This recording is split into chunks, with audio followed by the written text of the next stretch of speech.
Hello dear learners, phonics classes में आप सभी का स्वागत है। उम्मीद करते हैं कि आप सभी स्वस्थ होंगे। आज का जो हमारा क्लास रहने वाला है नंबर सिस्टम का पार्ट 16 है और आज की इस क्लास में हम अनुवर्ती और पूर्ववर्ती संख्या को सीखेंगे।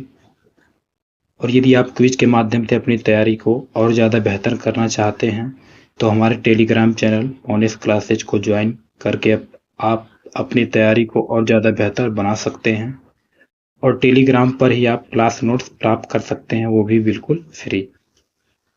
तो चलिए देर न करते हुए आज की शानदार सी क्लास को शुरू करते हैं।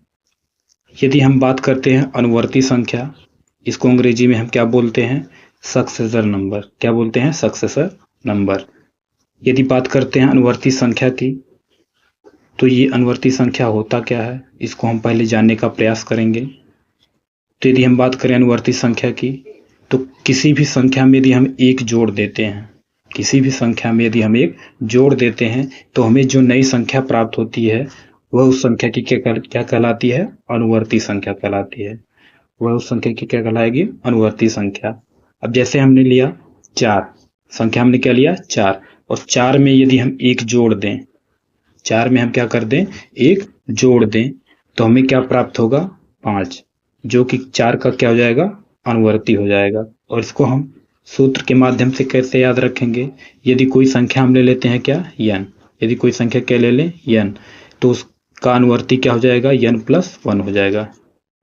यदि कोई संख्या n हो तो उसका अनुवर्ती क्या हो जाएगा? n+1।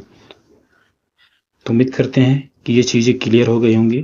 तो चलिए इसको हम उदाहरण के माध्यम से समझने का प्रयास करते हैं। जैसे हमने संख्या ले लिया क्या? 15। क्या ले लिया? 15। अब 15 की हमें क्या बताना है? अनुवर्ती संख्या। 15 की क्या बताना है? अनुवर्ती। 15 की हमें क्या निकालना है? अनुवर्ती। तो 15 की यदि हमें अनुवर्ती निकालना है तो हमने क्या बताया? संख्या हमारा क्या है? 15। अब 15 की अनुवर्ती निकालने के लिए हम क्या करेंगे? 15 में एक जोड़ देंगे। क्या करेंगे? 15 में एक जोड़ देंगे तो हमें क्या मिल जाएगा? 16। क्या मिल जाएगा? 16। 15 में जब हम एक जोड़ देंगे तो हमें क्या मिल जाएगा? 16 मिल जाएगा। तो इस प्रकार 15 की अनुवर्ती संख्या क्या हो जाएगी? 16। चलिए और उदाहरण के माध्यम से इसको हम समझते हैं। जैसे हमने ले लिया 18। क्या ले लिया? 18। अब 18 की हमें क्या बताना है? अनुवर्ती संख्या। 18 की क्या बताना है? अनुवर्ती। 18 की हमें क्या बताना है? अनुवर्ती। तो 18 की अनुवर्ती निकालने के लिए हम क्या करेंगे? सबसे पहले 18 में एक जोड़ देंगे। क्या करेंगे? 18 में एक जोड़ देंगे तो हमें कितना प्राप्त होगा? 19। 18 में जब हम एक जोड़ देंगे कितना प्राप्त होगा? 19। तो इस प्रकार 18 की अनुवर्ती क्या हो जाएगा? 19 हो जाएगा। जैसे हमने संख्या लिया कितना? 100। कितना ले लिया? 100। अब 100 की हमें क्या बताना है? अनुवर्ती। क्या बताना है? 100 की क्या बताना है? अनुवर्ती संख्या बताना है।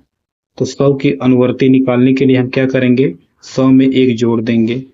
क्या करेंगे? 100 में एक जोड़ देंगे। तो यदि हम 100 में एक जोड़ देंगे तो हमें क्या प्राप्त होगा? 101। क्या प्राप्त होगा? 101। तो इस प्रकार 100 की अनुवर्ती संख्या क्या प्राप्त होगी? 101। तो उम्मीद करते हैं कि ये चीजें क्लियर हो गई होंगी कि अनुवर्ती संख्या क्या होती है और इसको हम कैसे निकालते हैं। और अब ट्रिक के माध्यम से हम कैसे निकालते हैं तो इसको हमने बताया। क्या ट्रिक है इसका? कि यदि कोई संख्या n है उसमें हम एक जोड़ देंगे तो हमारा क्या प्राप्त हो जाएगा? अनुवर्ती संख्या प्राप्त हो जाएगा। तो चलिए बढ़ते हैं अब पूर्ववर्ती संख्या की तरफ। तो हमारी सबसे पहले समझेंगे कि पूर्ववर्ती संख्या क्या होती है और इसको अंग्रेजी में क्या कहते हैं। तो पूर्ववर्ती संख्या को हम अंग्रेजी में क्या कहते हैं? प्रीडिसीजर। क्या कहते हैं? प्रीडिसीजर नंबर।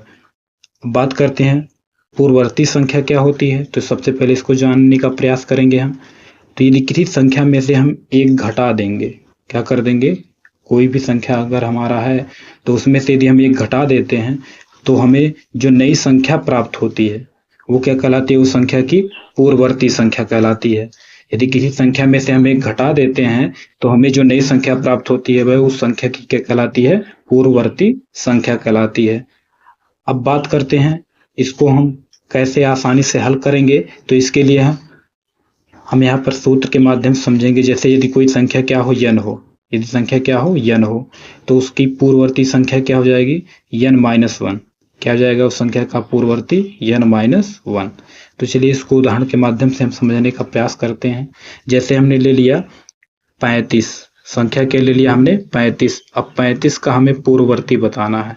35 का क्या बताना है, पूर्ववर्ती संख्या। तो 35 का यदि हमें पूर्ववर्ती निकालना है तो हम क्या करेंगे, 35 में से 1 घटा देंगे। 35 में से क्या करेंगे, 1 घटा देंगे। क्या करेंगे, 35 में से 1 घटा देंगे। तो 35 में से जब हम 1 घटा देंगे तो हमें कितना प्राप्त होगा, 34। तो इस प्रकार 35 का पूर्ववर्ती संख्या क्या प्राप्त हो जाएगा, 34। फिर बात करते हैं, जैसे हमें निकालना है 36 की पूर्ववर्ती संख्या। क्या निकालना है, 36 की पूर्ववर्ती संख्या निकालनी है। पूर्ववर्ती संख्या, तो यदि हम बात करते हैं 36 की पूर्ववर्ती निकालने के लिए, तो हम क्या करेंगे, 36 में से 1 घटा देंगे। क्या कर देंगे, 36 में से हमें घटा देंगे तो हमें क्या प्राप्त होगा, 35 प्राप्त हो जाएगा। तो इस प्रकार हम आसानी से किसी भी संख्या का पूर्ववर्ती निकाल सकते हैं। तो चलिए बात करते हैं और संख्याओं की। जैसे हमने ले लिया 315, कितना ले लिया हमने संख्या, 315। तो यहाँ पर हम 5 को पहले सही कर लेते हैं। क्या है, 315। 315 की हमें क्या निकालना है, पूर्ववर्ती। 315 की क्या निकालनी है, पूर्ववर्ती संख्या। तो इसकी पूर्ववर्ती संख्या निकालने के लिए हम क्या करेंगे, 315 में से 1 घटा देंगे। क्या करेंगे, 315 में से हम 1 घटा देंगे तो हमें क्या मिलेगा, 314। कितना प्राप्त होगा, 314। तो 315 की पूर्ववर्ती संख्या क्या जाएगी, 314। फिर जैसे हम एक संख्या ले लेते हैं, जैसे हमें निकालना है 516 की पूर्ववर्ती संख्या। क्या निकालना है, 516 की पूर्ववर्ती संख्या निकालनी है। 516 की हमें क्या निकालनी है, पूर्ववर्ती संख्या। तो पूर्ववर्ती संख्या निकालने के लिए हमने क्या बताया कि हम पूर्ववर्ती संख्या निकालने के लिए उसमें से 1 घटा देंगे। संख्या, जो संख्या हमारी दी रहेगी, तो संख्या हमारी क्या है, 516। तो 516 में से जब हम 1 घटा देंगे तो हमें क्या प्राप्त होगा, 515। क्या प्राप्त हो जाएगा, 515। तो यहाँ पर हम 515 लिख लेते हैं। तो यहाँ पर हमारा क्या हो जाएगा, 516 की पूर्ववर्ती संख्या क्या प्राप्त हो जाएगा, 516। तो इस प्रकार हम किसी भी संख्या की पूर्ववर्ती संख्या और अनुवर्ती संख्या आसानी से ज्ञात कर सकते हैं। तो उम्मीद करते हैं कि पूर्ववर्ती और अनुवर्ती आपको बेहतरीन तरीके से समझ में आ गया होगा। तो चलिए इसको हम कुछ जो एग्जाम की दृष्टि से ट्रिक और टिप्स होते हैं उसको जान लेते हैं। तो यदि बात करते हैं मेंटल कैलकुलेशन की, तो मेंटल कैलकुलेशन की हमें ज़्यादा से ज़्यादा प्रैक्टिस करनी होगी। क्या करना होगा, हमें ज़्यादा से ज़्यादा प्रैक्टिस करना होगा। इसका मतलब क्या है कि लगातार हमें 1 जोड़ना और 1 घटाने को, यानी कि यदि हम संख्या को, कोई भी संख्या उसमें 1 जोड़ करके और 1 घटा करके हम अपने गणित की प्रैक्टिस को और मजबूत कर सकते हैं, यानी कि अपने दिमाग को तेज कर सकते हैं। अब जैसे हमने ले लिया 17, तो 17 में 1 जोड़ देंगे तो 18 प्राप्त हो जाएगा, यानी 17 की अनुवर्ती। और यदि हम 17 में से 1 घटा देंगे तो हमें क्या प्राप्त हो जाएगा, 16, यानी कि ये क्या हो जाएगा, 17 की पूर्ववर्ती। तो इस प्रकार हम किसी भी संख्या में 1 जोड़ करके और 1 घटा करके अपने गणित के कैलकुलेशन को मजबूत कर सकते हैं। फिर बात करते हैं दूसरे पॉइंट की। तो दूसरा पॉइंट क्या है, ऑड इवन कॉन्सेप्ट से मिला करके प्रैक्टिस कर सकते हैं। तो ऑड इवन का मतलब क्या है, ऑड का मतलब यहाँ पर विषम से है और इवन का मतलब सम से है। आने वाली क्लास में हम इन सभी संख्याओं के बारे में डिटेल में समझेंगे। तो यदि बात करते हैं ऑड इवन कॉन्सेप्ट को मिला करके प्रैक्टिस कैसे करेंगे, जैसे यदि आपसे सवाल पूछा जाए कि 27 का अगला सम कौन सा होगा, 27 का अगला सम कौन सा होगा, तो इसके लिए हम क्या करेंगे, 27 में एक जोड़ देंगे। क्या करेंगे? 27 में एक जोड़ देंगे तो हमें क्या मिल जाएगा? 28 प्राप्त हो जाएगा। जब हम 27 में एक जोड़ देंगे तो हमें क्या प्राप्त हो जाएगा? 28 प्राप्त हो जाएगा, जो कि 27 का क्या हो जाएगा? अनुवर्ती हो जाएगा। 27 का क्या हो जाएगा? अनुवर्ती। और यदि हम बात करें ऐसे ही 27 का हमें पूर्ववर्ती निकालना हो, क्या निकालना हो? 27 की पूर्ववर्ती। तो 27 में से हम क्या करेंगे? यदि हमें 27 की क्या निकालना हो? पूर्ववर्ती। क्या निकालना हो? 27 की पूर्ववर्ती। पूर्ववर्ती। तो 27 की पूर्ववर्ती यदि हम निकालेंगे तो हमें 27 की पूर्ववर्ती क्या मिल जाएगा? 27 में से एक घटा देंगे हम। 27 में से क्या करेंगे? एक घटा देंगे तो हमें क्या मिल जाएगा? 26। क्या मिल जाएगा? 26। 26 हमारा क्या है? एक सम संख्या है। फिर बात करते हैं, जैसे यदि हम 26 ले लेते हैं, क्या नहीं लेते हैं? ये 26 संख्या ले लेते हैं। यदि हम संख्या क्या ले लें? 26, और 26 की क्या पूछ लें? अनुवर्ती पूछ लें। 26 की क्या पूछ लें? अनुवर्ती। क्या पूछ लें? 26 की अनुवर्ती संख्या पूछ लें। तो 26 की यदि हम अनुवर्ती निकालेंगे तो 26 में हमें क्या करना पड़ेगा? एक जोड़ना पड़ेगा, यानी कि क्या हो जाएगा? 26 में जब हम एक जोड़ देंगे तो हमें क्या मिलेगा? 27 मिल जाएगा। क्या मिल जाएगा? 27 मिल जाएगा, जो कि क्या हो जाएगा? ये एक हमारा विषम संख्या हो जाएगा, यानी कि 8 हो जाएगा। क्या हो जाएगा? ये हमारा विषम संख्या। क्या हो जाएगा? ये एक हमारी विषम संख्या प्राप्त हो जाएगी। और 26 हमारी क्या है? एक सम संख्या। 26 हमारा क्या है? एक सम संख्या। तो इस प्रकार हम, यानी कि सम विषम, जिसको हम अंग्रेजी में क्या बोलते हैं, ऑड इवन के कॉन्सेप्ट को आसानी से समझ सकते हैं। तो उम्मीद करते हैं कि ये चीजें क्लियर हो गई होंगी। तो चलिए आगे बढ़ते हैं और तीसरे हम टिप्स को जान लेते हैं कि तीसरा क्या है? सीरीज में उपयोग करके।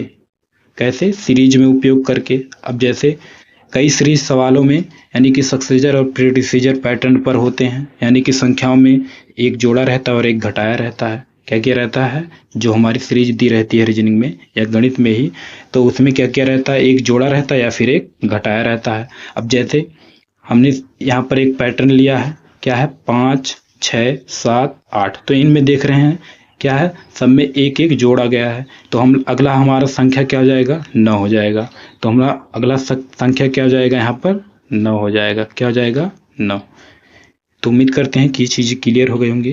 तो चलिए बढ़ते हैं अगले पॉइंट की तरफ। बात करते हैं अगले पॉइंट की। तो नेगेटिव नंबर्स में सतर्क रह करके, मतलब नेगेटिव संख्याओं को हमें ध्यान देना होगा। जैसे पूछ लिया जाए -3 का सक्सीजर क्या होगा? -3 का सक्सीजर यानी कि अनुवर्ती। -3 का यदि हमें क्या निकालना है? अनुवर्ती। तो यहाँ पर हम लिख लेते हैं -3 की हमें क्या निकालनी है? अनुवर्ती। तो अनुवर्ती में हम क्या करते हैं? एक जोड़ देते हैं। अनुवर्ती में हम क्या करते हैं? एक जोड़ देते हैं। तो यहाँ पर हम क्या करेंगे? एक इसमें जोड़ देंगे। तो हमने इसको पिछली क्लासेज में डिस्कस किया है कि कैसे, यानी कि चिन्हात्मक संख्याओं को हम जोड़ेंगे। यदि धनात्मक और ऋणात्मक हमारी दो चिन्ह मिल जाते हैं संख्याएं, यानी कि पॉजिटिव इंटीजर्स और नेगेटिव इंटीजर्स, ये आने वाली क्लासेज में हम डिटेल में इसको समझेंगे। तो यदि हमारी यहाँ पर देख रहे हैं चिन्ह असमान है, तो असमान चिन्ह होने पर हम क्या करते हैं? संख्याओं को घटा देते हैं। हम घटाते हैं किस में से? जो हमारी बड़ी संख्या रहती है, बड़ी संख्या में से छोटी संख्या। तो 3 बड़ी संख्या है, तो 3 में से एक हम क्या करेंगे? घटा देंगे। तो 3 में से एक घटा देंगे, हम कितना हमें प्राप्त होगा? 2। अब हम चिन्ह किसका लगाएंगे? बड़ी संख्या के सामने का। तो बड़ी संख्या के सामने का चिन्ह कौन सा है? ऋण का चिन्ह लगा है, तो यहाँ पर हम क्या लगा देंगे? ऋण। तो हमारा -3 का अनुवर्ती क्या हो जाएगा? -2। फिर बात करते हैं -3 की पूर्ववर्ती की, यानी कि जिसको क्या बोलते हैं? प्रीडिसीजर। तो -3 की यदि हमें पूर्ववर्ती निकालना है तो हम क्या करेंगे? -3 में से एक घटाएंगे। क्या करेंगे? इसमें से एक घटाएंगे। तो -3 में से एक घटाएंगे तो हमें क्या प्राप्त होगा? यानी कि देख रहे हैं यहाँ पर चिन्ह समान है, समान चिन्ह होने पर क्या करते हैं? हम संख्याओं को जोड़ देते हैं। तो हम क्या करेंगे? 3 में एक जोड़ देंगे, कितना हो जाएगा? 4। फिर चिन्ह वही रहेगा जो हमारा यहाँ पर लगा है, क्या लगा देंगे? माइनस चिन्ह। तो इस प्रकार -3 का हमारा पूर्ववर्ती क्या प्राप्त हो जाएगा? -4। तो उम्मीद करते हैं कि ये चीजें क्लियर हो गई होंगी। तो चलिए बढ़ते हैं अगले पॉइंट की तरफ। तो यहाँ पर क्या है अगला पॉइंट, यानी कि 5वां, 0 के पास के नंबर याद रखें। यानी कि 0 के पास के जो नंबर है उसको क्या रखें, जैसे 0 की अनुवर्ती क्या हो जाएगा 1, 0 की अनुवर्ती क्या हो जाएगा 1, और 0 की पूर्ववर्ती क्या हो जाएगा -1। तो 0 की अनुवर्ती क्या हो जाएगा 1 और 0 की पूर्ववर्ती क्या हो जाएगा -1। तो इस प्रकार हम इंटीजर के कॉन्सेप्ट को भी मजबूत कर सकते हैं। तो उम्मीद करते हैं कि चीजें क्लियर हो गई होंगी। तो यदि क्लास आपको बेहतर तरीके से समझ में आया होगा तो आप इन प्रश्नों का जवाब जरूर दीजिएगा और हम इन सभी प्रश्नों का जवाब कमेंट में चेक करेंगे। तब तक के लिए आपका इस क्लास से जुड़ने के लिए बहुत बहुत धन्यवाद। मिलते हैं नेक्स्ट क्लास में एक नए टॉपिक के साथ।